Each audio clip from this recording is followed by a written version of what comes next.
Hindi sir, wag muna kayo mag-thank you, ayusin muna natin. Opo. Ayusin muna natin sir. Si Kap Dani po. Kap, Sila sabi nila 2 days pa lang daw tong construction. ganon? Opo. Yan mo, sabi ko sa kanila, bago magmahal na araw, tapusin nila yan. Sana po. Oo, Kasi kawawa matagal kayo ang dito. sakripisyo. Grabe oh. Grabe. Pupunta ka lang ng Naga, minsan 3 oras, samantalang Oo. dapat po kumulang 1 oras lang, Dapat nasa na. Naga na. Minsan po 3 hours. Ilang kilometro mula dito hanggang Naga? 50. Captain. Kung 50 kilometers, dapat isang oras Opo, mahigit, isang nandun ka oras, na. opo. Ngayon, ngayon. Tatlo. Minsan po 3. Wawa kayo. Sige po. Totoo po Hindi. yan kasi monthly po ang check-up ng asawa ko. Nagaling kami ditong alas 7, nakakarating kami minsan alas 10 na.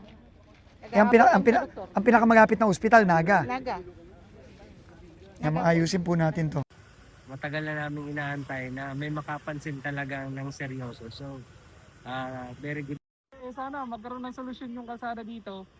Kasi unang-una, matagal na rin tong problema dito ng mga Bicolano. Tsaka rin ang ibang dumaraan dito sa Bicol na yung kalsada. Sana mas maging matibay, magkaroon ng lifespan na 10 to 15 years bago ulit ayusin. Eh syempre, pagka matibay yung kalsada natin, yung pondo, napupunta na rin sa ibang infra. Kaya ayun, maraming salamat kay Sek kasi napansin kong highway dito sa Bicol.